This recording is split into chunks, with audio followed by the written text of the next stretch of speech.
2 weeks. That's how long we have to survive between the theatrical premiere of the last act and the YouTube release. 2 weeks of dodging the internet like it's a minefield made of screenshots and terrible clickbait.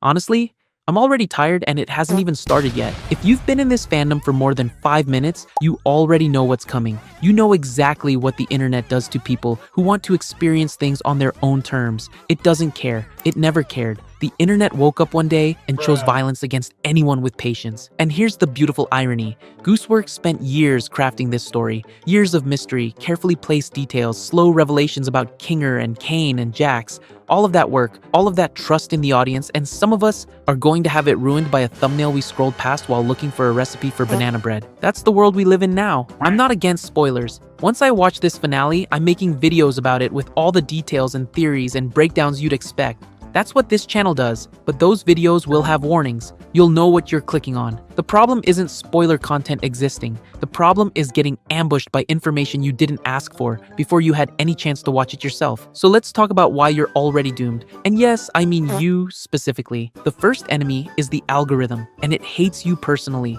You don't need to search for spoilers anymore. You could be watching a video about how to fix a leaky faucet, and YouTube will look at your watch history, do some quick math, and decide that the sidebar needs to show you a video called "I Can't Believe Jax Actually Did That" with the most spoilery frame imaginable as the thumbnail. Thanks, algorithm. Very cool. The worst part is how fast your brain processes images. By the time you realize what you're looking at, you've already seen it. You can't unsee things. That's not how eyes work. Your brain just absorbed critical plot information, and now it's stored forever right next to your childhood memories and that embarrassing thing you said in middle school. But wait, there's something even worse than the algorithm. Thumbnails without any context or warning.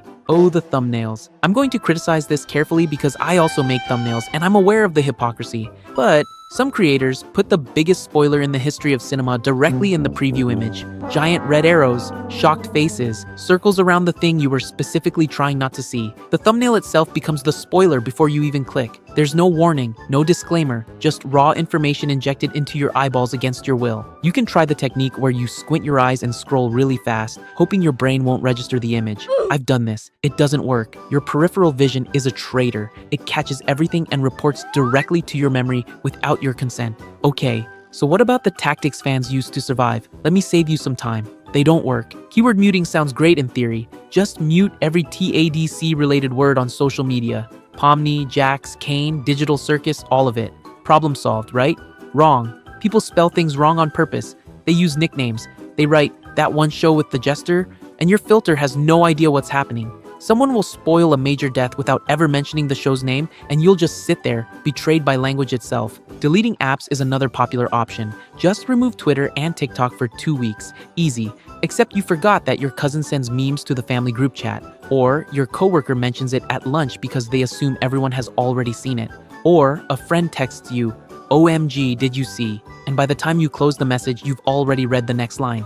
The spoiler found a way. It always finds a way. The nuclear option is complete isolation. Just move into a cave for 14 days. No Wi-Fi, no phone, no human contact. And honestly, I've considered it. I've genuinely thought about whether the mountains have good cell reception. The answer is no, but the spoilers would probably find me anyway through some kind of satellite. Here's what frustrates me most. The difference between choosing to see a spoiler and having one forced on you is everything. When you click on a video that says "full ending explained," you know what you're getting into. That's fair. But when you open Twitter to check on something completely unrelated and the first thing you see is a major plot reveal with zero warning, that's not content, that's assault. I don't have a perfect answer for what I'm going to do. I'll probably reduce my time online, but I won't disappear completely. Maybe the real strategy is just accepting that something might slip through. Preparing yourself mentally for the possibility that you'll see something you didn't want to see and making peace with it in advance. It's not ideal, but it's honest. The theatrical gap turned TADC into a 2-week survival horror game, which is fitting, I guess, given the show. All I want is to watch this finale with fresh eyes so I can then make all the spoiler-filled content I want about it. Is that too much to ask? Apparently, yes. So here's what I want to know. What's the worst spoiler you've ever received? Not from TADC, but from anything. That one time, someone ruined a movie for you, or spoiled a game ending, or told you something you desperately didn't want to know. Drop it in the comments. If you want to be here when I start breaking down the last act right after the theatrical premiere, subscribing is probably a good idea. With proper warnings, obviously. We'll get through this together. Thanks for watching, and good luck out there.